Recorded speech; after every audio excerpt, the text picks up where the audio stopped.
Well, welcome to another God experience. Here we are in the transit of gene key or hexagram number 5, which I'm sure you all know is the shadow of impatience and the Siddhic frequency of timelessness.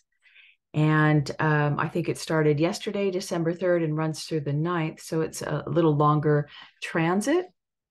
But here we are. I better talk about it now before I run out of time.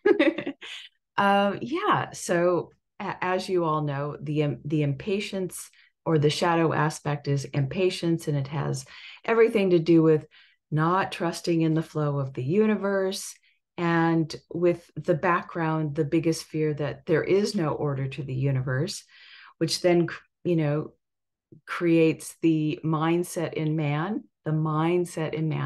to say, "Ooh, I have to decide and give instructions to the universe of what I want, and then I'm going to just sit and watch and wait for it to happen. And I'm going to get impatient because I know what I want. I think I know what the universe wants. Blah blah blah blah blah." And because you're in the mind only functions in the past and the future. Of course, you are not in the now. You are not in the now of timelessness. Anyway, so that's the shadow. Sorry, I'm feeling a little tired after my fast. I'm a little bit not on point, but I'm going to do the best I can. And then we move over to the Siddhic frequency of timelessness, which Richard Rudd equates to enlightenment. And that's the moment you realize, holy cow, or maybe something stronger. Holy cow, there's no one here. This whole personality never existed, and it doesn't exist. It's just a mirage. And you're absolutely, it just completely shatters everything you thought about yourself, and it moves your identification into the space of timelessness, which I wouldn't even equate it to the now, because it is just isness.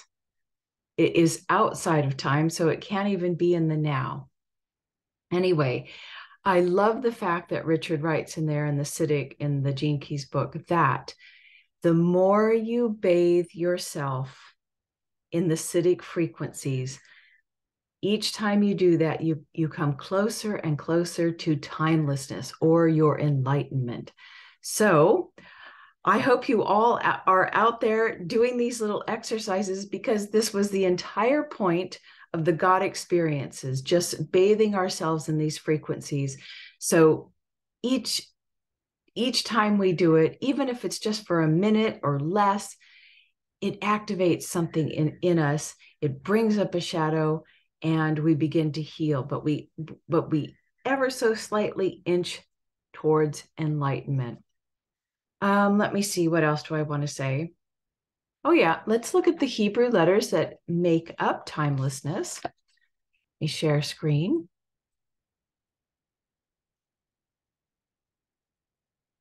Okay, I'm sure you're seeing the numbers, and the foundation is 7, the abilities is 7, and the 6 is 11 too. And the foundation, this Hebrew letter, has everything to do with the heart, and it's called, excuse me, let me get some water.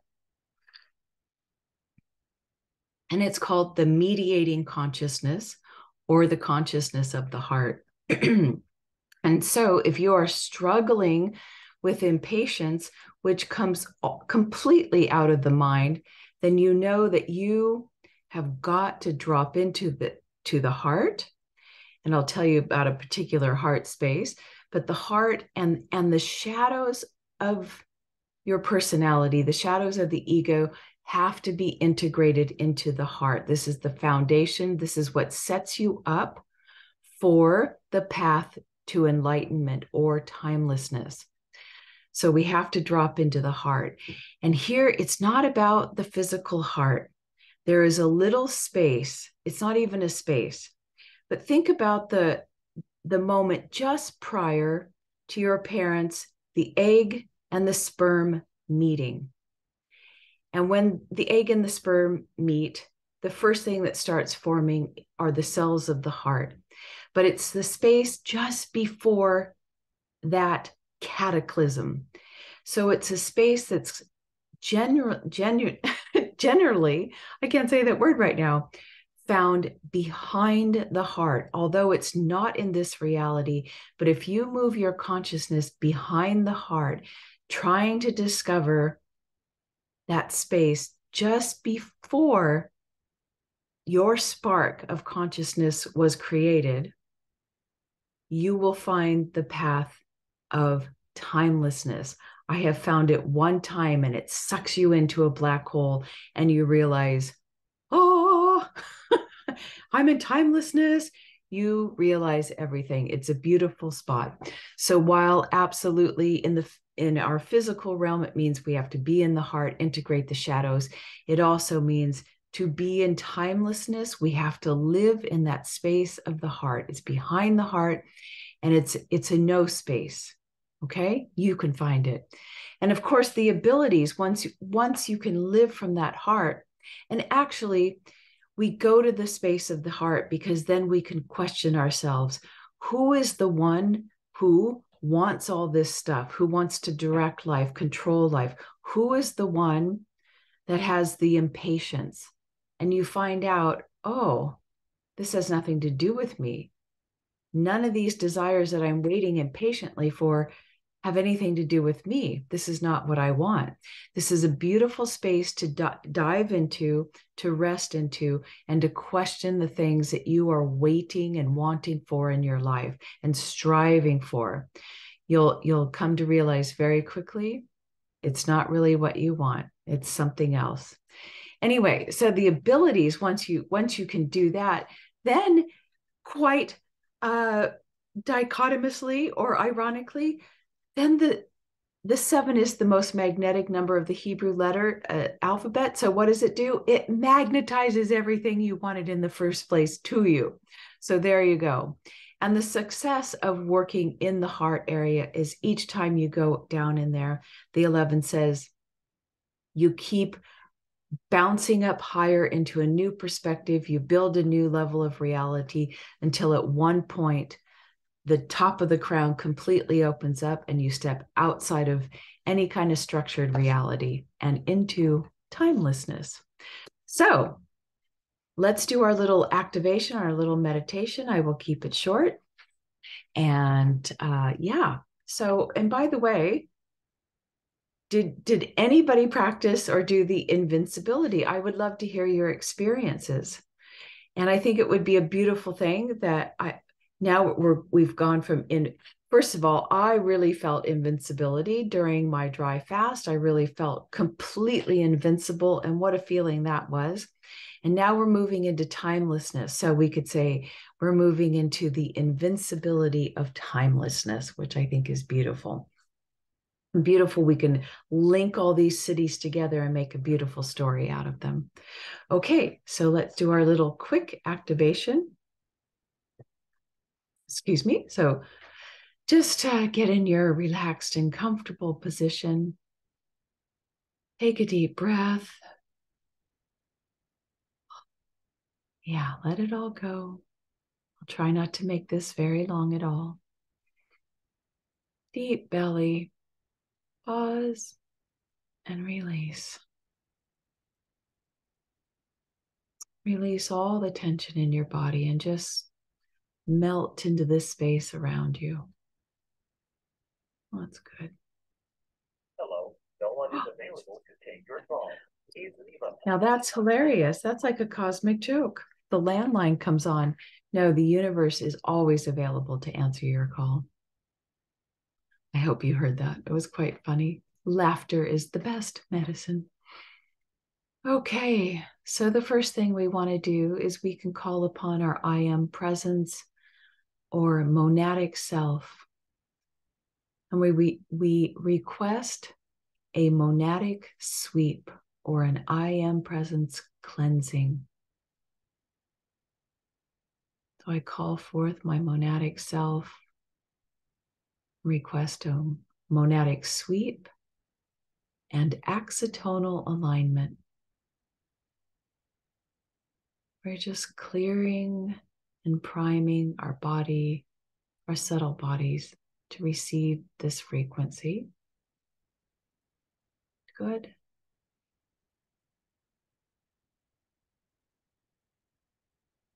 Great.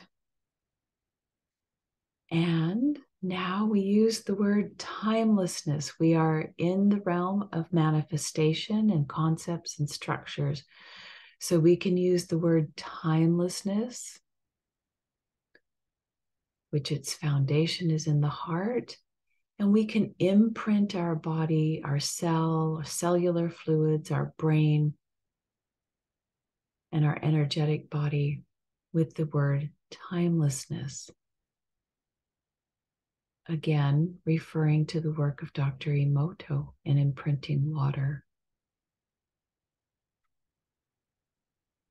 Just see that word timelessness rolling up your spine, the spinal fluid,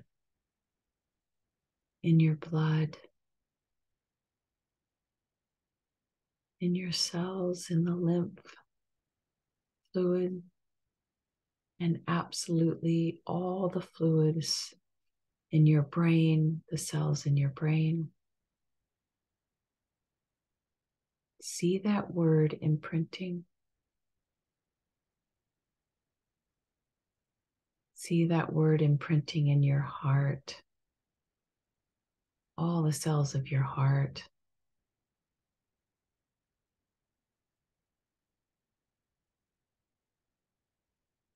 And whatever feeling you're getting now for timelessness, just expand that out into your aura.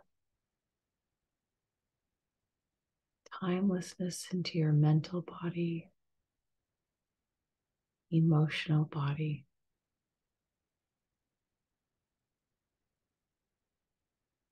And now we have created a beautiful container to attract the frequency of timelessness or enlightenment. We once again call forth our monadic self or I am presence, our oversoul. And we let go of all the tension in our head. Just let it go. Open it up like a big funnel. Open completely. And we ask our monadic self to please activate and awaken and let us experience the frequencies of timelessness in this body.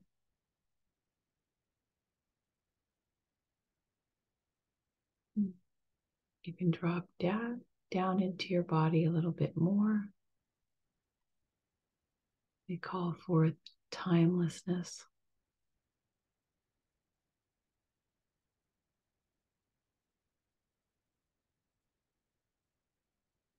See if you can feel anything.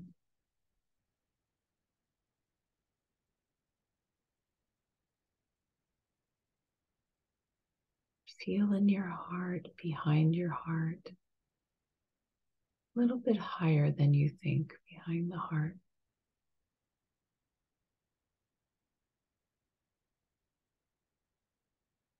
And now we just say our little prayer.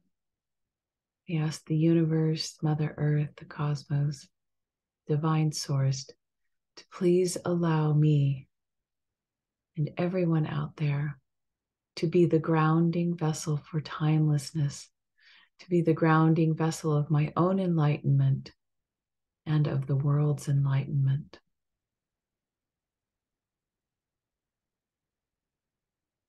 We are complete. Thank you, thank you, thank you. So with that said, I hope you enjoy a very timeless next couple of days. And yeah, until next time, bye.